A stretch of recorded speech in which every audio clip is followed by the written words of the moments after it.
बिस्मिल्लाहिर्रहमानिर्रहीम। हम लोग स्टार्ट करने वाले हैं स्पोर्ट्स थेरेपी के क्वेश्चंस और इसमें टोटल हमारे पास जो क्वेश्चंस हैं जो तैयार करने वाले हैं डाटा 26 क्वेश्चंस है, जिनमें से जो पहले 4 हैं वो एक ही क्वेश्चन है और जो छोटे वाले हैं वो ये जो तैयार करने का मेथड है जो मैंने यहाँ पे लिखा हुआ है वो ये कि स्पोर्ट्स के टोटल जो क्वेश्चन है उनको आप लिख लो, जॉट डाउन कर लो। उनमें से जो छोटे वाले हैं उनको पहले तैयार करो और जो लंबे वाले हैं उनको एंड में तैयार करो, वरना लंबे वालों पर आप इस तरह से आपकी स्पीड रुक जाएगी। अगर छोटे वालों को आप पहले तैयार कर लोगे ना, इस तरह सर्किल कर लो कि आप अपना टारगेट बना लो। ये जो पूरा होल है ना, ये लूप है, ये एक ही सवाल सारे अगर तैयार हो जाएंगे तो मज़ा आएगा कट करने में एक साथ ना इन सबको। तो ये तरीका आप लोगों को आइडिया हो गया, अपने पास ये बना लो और फिर उसके बाद अपना पास पेपर स्टार्ट करो। अब पास पेपर हम लोग स्टार्ट करें तो इसी तरीके को हम फॉलो करते हुए चलते हैं। तो सबसे पहले हमारे पास क्वेश्चन 1, 2 और 3 और इसी तरह से हमारे पास आ जाता है क्वेश्चन नंबर 4 ये लिखा हुआ है। ठीक है, ये चारों क्वेश्चंस हैं, इनका जवाब ये है बड़ा। तो इन सब का तकरीबन ये है कि उसने एक सबसे पहले हमारे पास सिंपल पूछा हुआ था। बहुत पहले एक सवाल आया था कि यार हैमस्ट्रिंग मसल इंजरी के बारे में मुझे नोट लिखो। तो नोट में भी आप मैकेनिज्म और मैनेजमेंट दोनों लिखोगे। ये हमारे पास आया है कि 23 साल का एक आदमी लड़का है जो स्प्रिंटर है बड़ा, ठीक है, जो कि स्वेयर पेन हो रहा है, उसे भागना। अब स्प्रिंटर है, भागते हुए उसको बहुत शदीद किस्म का दर्द होना शुरू हो गया पोस्टीरियर थाई के ऊपर। अब आपको पता है पोस्टीरियर थाई के ऊपर जब मसल लगा हुआ है वो कौन है, वो हैमस्ट्रिंग है। तो हैमस्ट्रिंग के ऊपर बहुत ज़्यादा दर्द होगी, वहाँ पे लोकल ब्रूजिंग और टेंडरनेस भी है बड़ी, और पेन रिपोर्ट कर रहा है। फुल नी एक्सटेंशन कौन सा मसल कराता है, ठीक है, फुल नी एक्सटेंशन के ऊपर और रेजिस्टेड नी फ्लेक्शन के ऊपर। अब नी फ्लेक्शन का मसल हैमस्ट्रिंग है, रेजिस्टेड में वो कंट्रैक्ट होता है और जब नी एक्सटेंशन होती है तो वो स्ट्रेच होता है। तो दोनों केसेस में जो हर्ट हो रहा है मसल दैट इज हैमस्ट्रिंग। तो कौन सा मसल इन्वॉल्व है, हैमस्ट्रिंग से इन्वॉल्व है। अब वो कह रहा है मैकेनिज्म बताओ और मुझे ट्रीटमेंट बताओ। इसी तरह दूसरा सिनेरियो जिसमें 20 साल का स्प्रिंटर है, उसका यही है, उसी इंजरी भी है, palpation and difficulty to walk है और उससे पॉइंट ऑफ फेलियर उसका आ चुका है टर्मिनल स्विंग फेज़ के ऊपर। अब उसने ना हमें यहाँ स्विंग फेज़ की तरफ इशारा किया just prior to the foot strike. Foot strike का पता है ज़मीन पे पाँव लगने से पहले ही टर्मिनल स्विंग फेज़ यानी कि एक्सटेंशन करते हुए जैसे ही एक्सटेंशन होने लगती है उसका पॉइंट ऑफ फेलियर आ जाता है। Muscle unable to reaccelerate the tibia, देखिए कंट्रोल नहीं कर पा रहा एक्सटेंशन को, कंट्रोल नी एक्सटेंशन। तो नी एक्सटेंशन का कंट्रोलर जो होता है वो एंटेगनिस्ट होता है। नी एक्सटेंशन एगोनिस्ट कराता है और उसका कंट्रोलर एंटेगनिस्ट यानी हैमस्ट्रिंग होता है।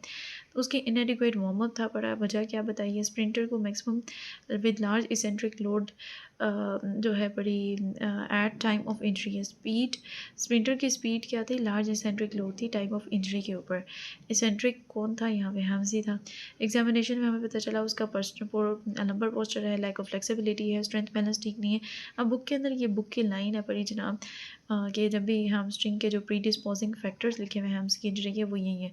पहला ये है कि उसका लंबर का पोस्चर कोई ख़ास अच्छा नहीं है, उसकी फ्लेक्सिबिलिटी नहीं है, उसका स्ट्रेंथ इम्बैलेंस है, उसको पहले कोई प्रीवियस कोई इंजरी हो चुकी है, इनएडिक्वेट उसका वार्म अप है या फटीग रहता है, पुअर कम्युनिकेशन कोऑर्डिनेशन है सॉरी, और इसेंट्रिक लोडिंग है।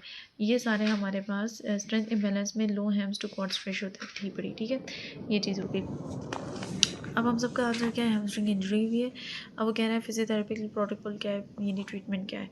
इस तरह सिंपल वो जो हैमस्ट्रिंग्स होते हैं मोस्ट कॉमन इंजरीज होती हैं स्पोर्ट में, जो कि एक लेंथी आपका पीरियड आउट ऑफ गेम में रिजल्ट कर सकती है अगर उसको सही से ट्रीट ना किया जाए। मुझे मैकेनिज्म को अच्छे से बताओ। इस तरह बी में उसने ट्रीटमेंट पूछा है। तो मैकेनिज्म मसल इंजरी में स्टार्ट लाइन भी इसी तरह की इस क्वेश्चन बुक की लाइन उठाई हुई है। हैमस्ट्रिंग इंजरीज जो होती हैं मोस्ट इनकाउंटर्ड इंजरी होती हैं ड्यूरिंग स्पोर्ट एक्टिविटीज़। स्पोर्ट्स की एक्टिविटी में सबसे ज़्यादा हैम्स इंजर्ड होते हैं और जो कि रिजल्ट कर सकते हैं lengthy period out of game अगर उनको सक्सेसफुली ट्रीट ना किया जाए। ये most susceptible to injury in sports and like sprinting और किकिंग। जहाँ पे किकिंग आती है जैसे फुटबॉल किक करना होता है, स्प्रिंटिंग भागना होता है जैसे स्प्रिंटर्स होते हैं।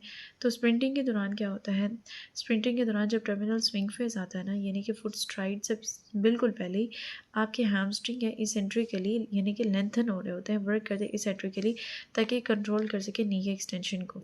इस दौरान जब एक बंदा भाग रहा होता है और जैसे ही वो खुद को ब्रेक लगाने लगता है, रोकने लगता है, उसकी स्पीड क्या होती है, मैक्सिमम या क्लोज टू मैक्सिमम होती है और उसके मसल्स पावरफुल इसेंट्रिक खींच के फ़ौरन पावरफुली खींच के ना इसेंट्रिक मसल एक्शन करते हैं। या रनिंग, अगर ये तो था स्प्रिंटिंग में, अब वो कह रहे हैं रनिंग के अंदर जो स्ट्रेन होता है वो 2 फेजेस में आ सकता है। अब ये जो ऊपर रन कर रहा था 2 फेजेस में आ सकता है, लेट फॉरवर्ड स्विंग में और टो ऑफ में। इसी तरह जब जैसे ही आप वो करते हो भागने के लिए, आप फ़ौरन से अपनी अचानक से पावर लगाते हो, झटका देते हो या लेट फॉरवर्ड स्विंग में तो इन फेजेस में क्या होता है, इन दोनों फेजेस में हैमस्ट्रिंग डीएक्सेलरेट करता है हिप फ्लेक्शन और नी एक्सटेंशन को, जिसकी वजह से उसमें लार्ज इसेंट्रिक लोड आता है। ना सिर्फ वो नी एक्सटेंशन को इसेंट्रिक लोड ले रहा होता है, बल्कि हिप फ्लेक्शन को भी डीएक्सेलरेट कर रहा होता है, तो उसके ऊपर बहुत ज़्यादा लोड आता है। सिमिलरली अगर स्प्रिंटर्स जो हैं बड़े, वो हाई स्पीड रनिंग के दौरान इंजरी सस्टेन करते हैं। जो डांसर्स होते हैं वो सस्टेन करते हैं इंजरीज जब वो स्लो स्ट्रेचिंग टाइप एक्सरसाइजेज में, जैसे हिप फ्लेक्शन या hip flexion with knee extension. जब आप हिप फ्लेक्स करोगे और नी को एक्सटेंड करोगे तो आपका दोनों ही लोड डाल रहे हैं उसके ऊपर। इस दौरान क्या होता है, इसेंट्रिक लोड मैक्सिमम हो जाता है, proximal end of semimembranous as a site of injury, और इंजरी की साइट आपकी हैमस्ट्रिंग पे हो जाती है। मैनेजमेंट की बात करते हैं तो मैनेजमेंट में हमारे पास 8 मैनेजमेंट के पॉइंट्स हैं बड़े। ठीक है, सबसे पहले हमारे पास आता है, ये एक छोटे से साइड पे करके लिखा हुआ है, रेस्ट करो, क्रायोथेरेपी करो, उसकी अल्ट्रासाउंड करो, पेन फ्री, ठीक है, रेंज ऑफ मोशन मोबिलाइजेशन करो, स्ट्रेंथिंग करो, स्लाइड स्ट्रेचिंग करो, रिटर्न टू वर्क करो। तो जैसे कि एक होना चाहिए, उसको रेस्टिंग करो और गर्म ठंडे में से ठंडा लगाओगे, अल्ट्रासाउंड कर दोगे उसकी, और फिर pain free range of mobilization करोगे, मोबिलाइजेशन उसकी बर्दाश्त में करोगे। फिर जब आपने उसको फ्री कर दिया, फिर स्ट्रेंथिंग की तरफ ले जाओगे, हल्का सा स्ट्रेच करके उसको काम की तरफ भेज दो। यहाँ पे लिखा हुआ है, यही बात लिखी हुई है कि यार एक्यूट मैनेजमेंट में राइस प्रोटोकॉल में rest, ice compression, elevation, general stretches, early weight bearing can also be commenced with pain free range to assist with correct fibre orientation. Localise soft tissue techniques जैसे cryotherapy in acute phase, electrotherapy after acute phase. तो RICE protocol हो गया, general stretches हो गए pain free में, और आपने soft tissue techniques use कर ली, क्रायोथेरेपी एक्यूट में भी यूज़ करोगे और इलेक्ट्रोथेरेपी आफ्टर एक्यूट फेज करोगे। अल्ट्रासाउंड करोगे ताकि स्कार टिश्यू को ब्रेक कर सको और स्वेलिंग इन्फ्लेमेशन कम हो जाएगी। स्ट्रेंथनिंग करोगे ताकि दोबारा इंजरी ना हो जाए। और इनिशियली आप आइसोमेट्रिक पे जाओगे, फिर आइसोटोनिक पे प्रोग्रेस कर लोगे। इसेंट्रिक ट्रेनिंग प्रोग्राम्स कराओगे जो कि शुरू में कम वॉल्यूम के होंगे, यानी 3 से 5 सेट के होंगे, 3 रेपिटेशंस के साथ। फिर high frequency 3 to 4 times a week करोगे। फिर एक्सरसाइजेस को फिर प्रोग्रेस कर लोगे फंक्शनल एक्टिविटीज़, रनिंग और स्प्रिंट ट्रेनिंग के तरफ। ठीक है, अब इसमें हमारे पास आता है कि हमारा ये सवाल हो गया, इसको हम जल्दी से रिवाइज कर लेते हैं। जनाब हैमस्ट्रिंग का हमने बोला, जनाब सबसे ज़्यादा कॉमन जो स्पोर्ट्स के दौरान इंजर होता है ये होता है, और ये रिजल्ट कर सकता है lengthy period out of game अगर इसको सक्सेसफुली ट्रीट ना किया जाए। कॉमनली जो होते हैं 2 स्पोर्ट्स हैं, स्प्रिंटिंग और किकिंग होते हैं। स्प्रिंटिंग के पहले इसने बात की 2 फेजेस होते हैं, टर्मिनल स्विंग फेज़ या आपका प्रायर टू फुट स्ट्राइड होता है, और इसमें 2 फेजेस होते हैं, लेट फॉरवर्ड स्विंग और टो ऑफ फेज। इसमें इसेंट्रिकली लोड आ रहा होता है आपके हैमस्ट्रिंग के ऊपर, क्योंकि वो कंट्रोल कर रहा होता है नी एक्सटेंशन को, इसके अलावा हिप फ्लेक्शन को भी कंट्रोल कर रहा होता है। इस दौरान या आपकी स्पीड मैक्सिमम या क्लोज टू मैक्सिमम होती है और पावरफुल इसेंट्रिक मसल एक्शन होता है। तो इसके दौरान ये होता है कि हैमस्ट्रिंग जो होते हैं वो डी एक्सेलरेट कर रहे होते हैं फ्लेक्शन, और इसको तो उन पर इसेंट्रिक लोड पड़ा होता है। स्प्रिंटर्स के अंदर तो चलो हाई स्पीड रनिंग की वजह से होता है, डांसर्स के अंदर क्या होता है, वो तो रन नहीं करती, वो उनके अंदर स्लो स्ट्रेचिंग के दौरान इंजरी आ जाती है, क्योंकि वो इसेंट्रिक लोड पड़ा होता है, फ्लेक्शन और नी एक्सटेंशन एक साथ जब हो रही होती है सेमी मेम्ब्रेनस के ऊपर। ठीक है, proximal end of semimembranous as a site of injury, तो ये एमसीक्यू पॉइंट भी हो सकता है। ओके, नेक्स्ट हमारे पास आता है कि इसको ट्रीट कैसे करना है। सबसे पहले हमने कहा राइस प्रोटोकॉल लगाओ, फिर आपने कहा हल्के हल्के से स्ट्रेचेस करो इन फ्री रेंज में, फिर लोकलाइज सॉफ्ट टिश्यू टेक्निक करो, क्रायो लगाओ एक्यूट में, और एक्यूट के गुजरने के बाद इलेक्ट्रो लगाओगे, अल्ट्रासाउंड यूज़ करोगे ताकि स्कार को तोड़ सको, स्ट्रेंथनिंग की तरफ ले जाओगे। ठीक है, पहले आइसोमेट्रिक कराओगे, फिर आइसोटोनिक कराओगे, इंसेंट्रिक ट्रेनिंग प्रोग्राम कराओगे लो वॉल्यूम के, जिसमें 3 से 5 सेट्स होंगे, 3 रेपिटेशंस के, फिर हाई फ्रीक्वेंसी 3 से 4 टाइम्स अ वीक कराओगे, और फिर उसको प्रोग्रेस कर दोगे। उसकी फंक्शनल एक्टिविटीज़ क्या, चलो अब तुम ग्राउंड में जाओ, भागो वगैरह सब करो ना क्लिनिक के बाहर। ओके, अब हमारे ना ये 4 हो गए, 1 2 3 4, अब 4 हमारे हो गए। अब हम 5वां करते हैं। 5वां हमारे पास ये है कि जनाब हमारे पास मोस्ट कॉमन लिगामेंटस इंजरी जो होती है लेटरल एंकल के ऊपर। अब लेटरल एंकल माइंड में रखो, और एंटीरियर टेलोफिब्रल लिगामेंट, टेलस और जो फिबुला है उसका interior talofibular ligament, in particular weakest ankle joint while limiting a relatively inversion at the subtalar joint. Subtalar joint के ऊपर इन्वर्जन को रोकते हुए ये दोनों जो हैं पर एंकल स्प्रेन आ गया। लेटरल एंकल इंजरी जो होती है हमारे पास happens mostly by excessive supination due to mechanical or functional instability। तो लेटरल एंकल इंजरी कब होती है, जब excessive supination due to mechanical और फंक्शनल इंस्टेबिलिटी, यानी कि आपका पाँव कहाँ जा रहा है, इन्वर्जन में जा रहा है, अंदर की तरफ मुड़ रहा है। उसको रोकने के चक्करों में आपकी लेटरल साइड पे पाँव के बाहर वाली तरफ छोटी उंगली की तरफ, देखो ये छोटी उंगली की तरफ क्या होती है, यहाँ पे इंजरी हो जाती है, पाँव अंदर की तरफ मुड़ रहा था और यहाँ आपको लेटरल साइड पे इंजरी हो गई है सुपिनेशन और इन्वर्जन को लिमिट करते हुए। What is mechanical functional instability?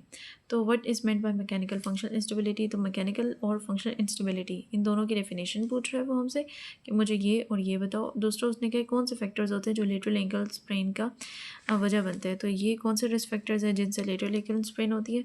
Discuss करो मैनेजमेंट ऑफ ग्रेड 1 और ग्रेड 2 नॉन ऑपरेटिव मैनेजमेंट। अब आपके पास जो लिगामेंट इंजर होता है उसकी ग्रेड 1 और ग्रेड 2 की इंजरी को कैसे ठीक करोगे, ये बात हो गई। वैसे 4 ग्रेड्स होते हैं इसके। फिर हमारे पास आता है कि मुझे बताओ डिफरेंस क्या होता है स्प्रेन और स्ट्रेन में। तो स्प्रेन और स्ट्रेन का डिफरेंस पूछा है और वो कह रहा है मुझे रिस्क फैक्टर बताओ लेटरल एंकल के, तो वही risk factors of lateral ankle आ गया। और मुझे ट्रीटमेंट ऑप्शंस बताओ लेटरल एंकल स्प्रेन के, तो यही ट्रीटमेंट ऑप्शन आ गया। ग्रेड 1 ग्रेड 2 के अलावा 3 4 का भी हमने बता दिया। तो स्टार्ट करते हैं स्प्रेन और स्ट्रेन कैसे कहते हैं। तो हमारे पास आता है स्प्रेन और स्ट्रेन। स्प्रेन कहते हैं जो लिगामेंट का होता है, स्ट्रेन कहते हैं जो हमारे पास टेंडन और मसल का होता है। टी से स्ट्रेन का टी से जो होता है ना वो टेंडन और लिगामेंट होता है। स्प्रेन जो दूसरा टेंडन से ऑपोजिट लिगामेंट आ गया। A sprain is an injury to ligament in a capsule joint और sprain causes bruising, तो bruising होते हैं। स्ट्रेन जो होता है ये हमारे पास इंजरी टू मसल और टेंडन्स होती है। स्ट्रेन का जो इफेक्ट होता है वो मसल के ऊपर होता है और मसल स्पासम के अंदर चला जाता है ब्रूजिंग के बजाय। तो ये मसल गार्डिंग हो जाती है, यहाँ मसल जकड़ जाता है, छोटा हो जाता है, यहाँ पे क्या होता है ब्रूजिंग हो जाती है, स्किन पे विजिबल होती है। अब मैकेनिकल इंस्टेबिलिटी फंक्शनल इंस्टेबिलिटी की डेफिनेशन करते हैं। मैकेनिकल का मतलब होता है कि एंकल की movement beyond the physiologic limit of the ankle's range of motion. The term laxity is often use synonymously with mechanical instability, यानी कि इतना लेग्स हो जाना कि अपनी एक जो रेंज होती है उस रेंज से भी बाहर चले जाना, इसे कहते हैं मैकेनिकली इंस्टेबिलिटी, उससे मूव ऑन कर गया अपनी लिमिट से। Functional instability is defined as subjective feeling of ankle instability or recurrent symptomatic ankle sprain or both due to proprioceptive and neuromuscular deficits। तो इसमें क्या है, फंक्शनली वो नहीं जा सकता, आया ये डेफिसिट हो या ये डेफिसिट हो, चाहे न्यूरोमस्कुलर मसला हो या प्रोप्रियोसेप्शन का मसला हो, लेकिन वो नहीं जा सकता आगे अपनी लिमिट से। तो फंक्शनली कोई मसला है, मैकेनिकली है कि इतना लेग्स है कि जनाब इंस्टेबल ही हो जा रहा है। फंक्शनली कोई इशू है कि ये दोनों एक्टिव नहीं है और वो इंस्टेबल है, पूरा बियॉन्ड मूव कर रहा है। Risk factors of lateral ankle sprain, वही मैकेनिकल इंस्टेबिलिटी और फंक्शनल इंस्टेबिलिटी, ये दोनों इंस्टेबिलिटीज आ गई। फिर उसके अलावा आपके मसल वीक हैं या तो डिजेनरेटिव चेंजेस आ गई हैं। 2 लैक्स हैं, एक लैक ऑफ प्रोप्रियोसेप्शन, एक लैक ऑफ कोऑर्डिनेशन है, और एक excessive supination due to mechanical and functional instability. ये होगी मैकेनिकल इंस्टेबिलिटी, फंक्शनल इंस्टेबिलिटी और excessive supination due to mechanical and functional instability. Muscle weak है, डिजेनरेट हो गए हैं, लैक ऑफ प्रोप्रियोसेप्शन है, लैक ऑफ कोऑर्डिनेशन है। पिछला कोई स्ट्रेन था wearing shoes with air cells और ब्रूजिंग, ओवरवेट है, not stretching before sport activities, increase foot width and weak active eversion and dorsiflexors. तो ओवरवेट है, बहुत मोटा है या खेलने से पहले स्ट्रेच ही नहीं करता, फुट और विड्थ और उसकी वीक एक्टिव एवर्जन या डोर्सीफ्लेक्शन। एवर्जन, अब उसकी जो एवर्जन है ना पाँव को बाहर की तरफ करने की या उसके ऊपर डोर्सीफ्लेक्शन, ये दोनों वीक है बड़े।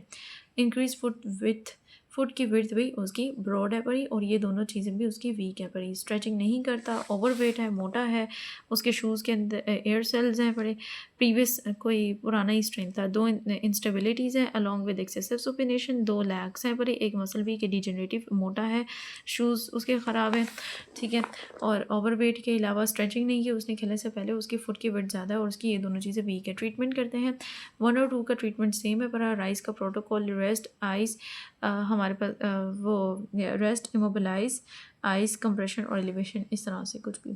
तो अर्ली एक्सरसाइजेज के अंदर क्या होता है, डोर्सीफ्लेक्शन, प्लांटर फ्लेक्शन और रेंज ऑफ मोशन, सिंपल जो एक्सरसाइजेज हैं वही कराओ। दूसरा हमारे पास है आइसोमेट्रिक्स और आइसोटोनिक स्ट्रेंथ ट्रेनिंग कराओ।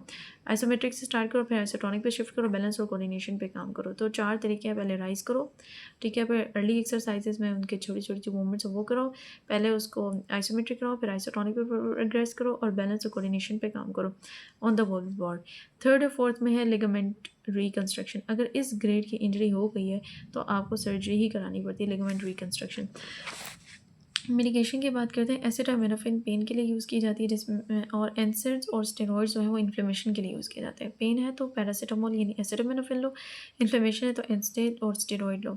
फिजियोथेरेपी में आप राइस यूज़ करते हो, muscular imbalance, isometric strengthening, functional training, और हमारे पास क्या होता है ट्रेनिंग इन सराउंडिंग और ग्रेड ए मोबिलाइजेशन।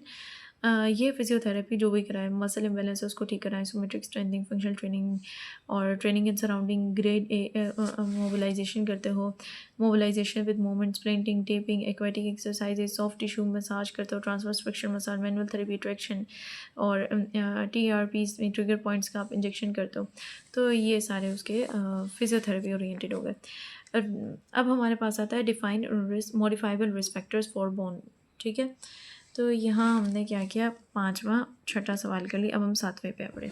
सातवां हमारा सवाल यह है कि जनाब मुझे modifiable risk factors of bone loss बताओ। मॉडिफाइबल रिस्क फैक्टर्स जिन्हें आप चेंज कर सकते हो, लाइफस्टाइल एनवायरमेंटल फैक्टर्स होते हैं जो एनवायरमेंटल बंदे के हाथ में होते हैं, वो उनको मैनेज और इम्प्रूव कर सकता है और रिस्क ऑफ ऑस्टियोपोरोसिस और फ्रैक्चर को बचा सकता है। तो अब हमारे पास है पढ़े, एक तो हम दो हार्मोनल पे चले जाते हैं, हाइपरथायरॉयडिज्म या हाइपर पैराथायरॉयडिज्म, ये हो गया।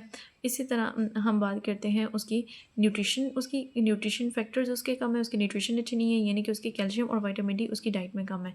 तो दो हार्मोन की हाइपर, दोनों हाइपर थे, थायराइड भी पैराथायराइड भी, न्यूट्रिशन उसकी अच्छी नहीं थी, विटामिन डी उसके पास नहीं था। फिर हम बात करते हैं उसकी गलत बातों का, यानी कि वो स्मोकिंग करता है, वो अल्कोहल पीता है, ठीक है, वो बहुत ज़्यादा चाय पीता है। तो तीन चीज़ें उसने पी ली, स्मोकिंग पी ली, वो सिगरेट पी ली, अल्कोहल पी ली और उसने कैफ़ीन पी ली। ठीक है, ये तीन उसकी गलत बातें।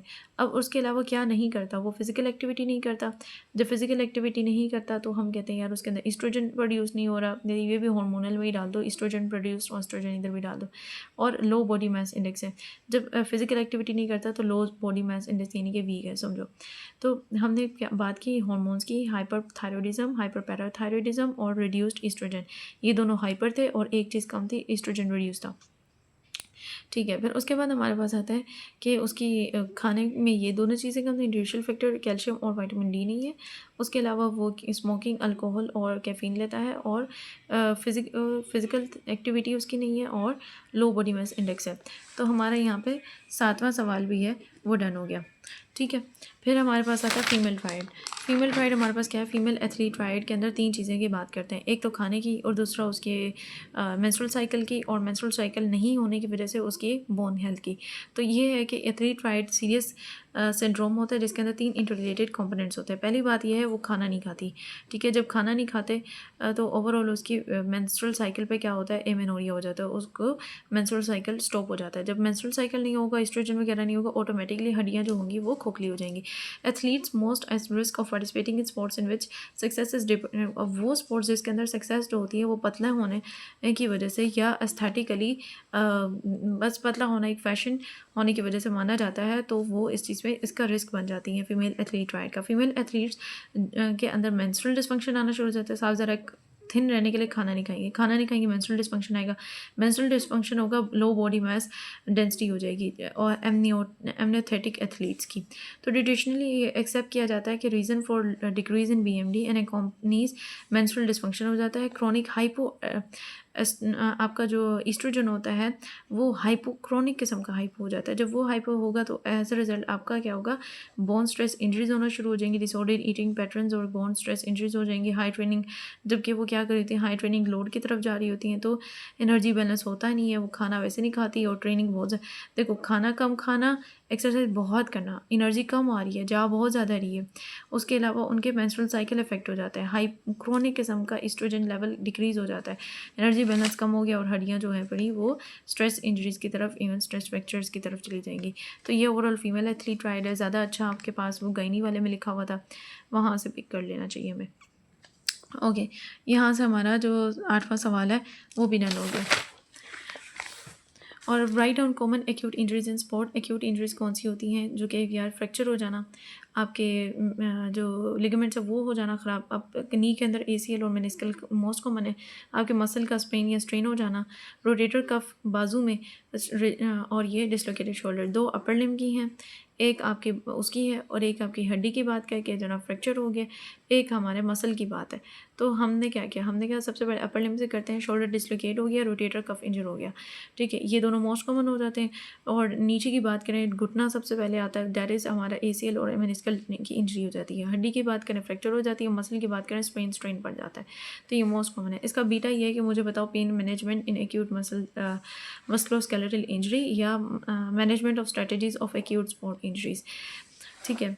अब इसमें हमारे पास जो मैनेजमेंट की जाती है वो कहता है कि एक्यूट मैनेजमेंट का मतलब होता है इवेल्युएट करो अच्छे से और अप्रोप्रिएट ट्रीटमेंट वगैरह अप्लाई करो। फर्स्ट सबसे पहले हमारे पास राइस आता है, रेस्ट, आइस कंप्रेशन, एलिवेशन आता है, फिर पेन को मैनेज करनी होती है। एक्यूट इंजरी जो है, पेन मैनेज हो गया तो फिर आप फिजिकल एजेंट्स यूज़ कर रहे हो पेन को मैनेज करने के लिए। क्रायो यूज़ कर रहे हो, सिंपल आइस पैक लगा लिया, मतलब क्रायो। इलेक्ट्रो के लिए आप टेंस, हाई वोल्टेज और लो फ्रिक्वेंसी स्टिमुलेशन यूज़ करते हो, इफेक्टिव फॉर पेन रिलीफ होती है। और फार्माकोलॉजिकल मैनेजमेंट के लिए टॉपिकल एजेंट्स जैसे वोल्ट्रॉल जेल और ये चीज़ें लगाते हो, डिक्लोफेन, और फिर एनसेड्स यूज़ करते हो, पैरासीटामोल यूज़ करते हो पेन के लिए। तो आपने दवाई भी देख ली, फिजिकली एजेंट भी देख लिया जो फिजियोथेरेपी उसमें यूज़ होता है, और आपने वो मेथड भी देख लिया। तो यहाँ पे हमारे पास क्या होता है, 9th और 10th क्वेश्चन हमारा डन हो जाता है। अब हमने पहले 10 कर लिए, फिर हम बाकी आगे करेंगे नेक्स्ट पार्ट में।